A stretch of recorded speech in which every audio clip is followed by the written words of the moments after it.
মনে রাখবেন, একটি সুস্থ বীজই পারে একটি সুন্দর বাগান উপহার দিতে। আশানুরূপ ফলন পেতে পানি ঢেউর বা পানি চারা পরিহার করুন।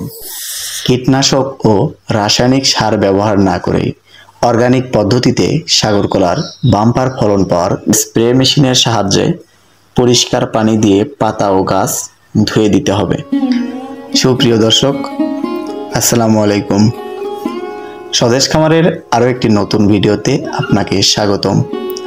আজকের এই ভিডিওতে আপনাদের জানানোর চেষ্টা করব কীটনাশক ও রাসায়নিক সার ব্যবহার না করে অর্গানিক পদ্ধতিতে সাগরকলার বাম্পার ফলন পাওয়ার গোপন রহস্য। তো দেরি না করে চলুন ভিডিওটি শুরু করা যাক।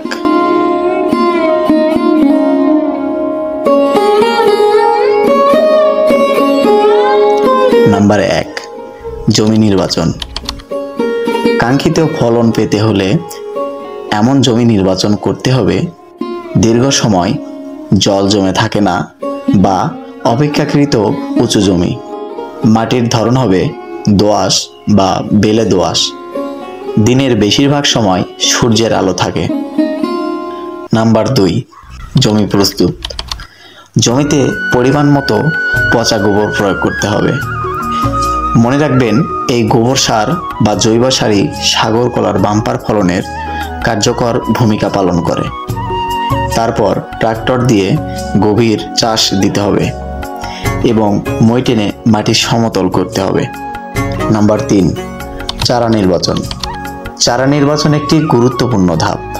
মনে রাখবেন, একটি সুস্থ বীজই পারে একটি সুন্দর বাগান উপহার দিতে। এক্ষেত্রে টিস্যু কালচারের চারা নির্বাচন করা ভালো। এতে মাতৃগুণাগুণ ঠিক থাকে, রোগাক্রান্ত হওয়ার চান্স থাকে না।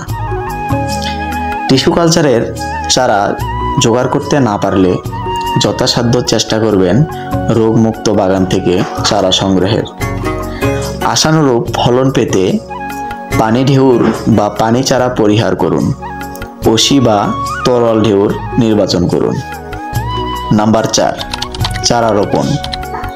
বর্ষার শুরুতে এপ্রিল থেকে আগস্ট বা শীতের শেষে ফেব্রুয়ারি থেকে মার্চ চারা রোপণ করার উত্তম সময়।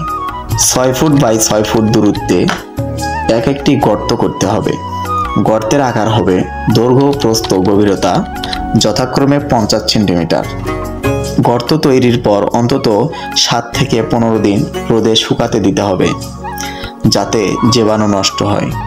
তারপর গর্তে চারা বসিয়ে চারার গোড়ার মাটি সমান বা সামান্য উঁচু রাখতে হবে।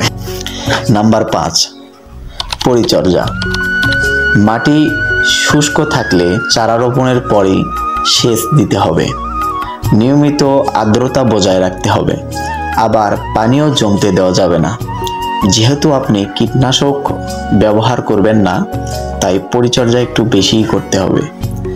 যেমন মাটিতে আগাছা জন্মাতে দেওয়া যাবে না। অবাঞ্ছিত কলাপাতা বা আবর্জনা বাগানে স্তূপ আকারে রাখা যাবে না। এতে ক্ষতিকর জাপ পোকা, কেঁচো জন্মাতে পারে এবং গাছের ক্ষতি করতে পারে। কলা গাছের মরা পাতা কেটে পরিষ্কার করতে হবে এবং নিয়মিত স্প্রে মেশিনের সাহায্যে পরিষ্কার পানি দিয়ে পাতা ও গাছ ধুয়ে দিতে হবে।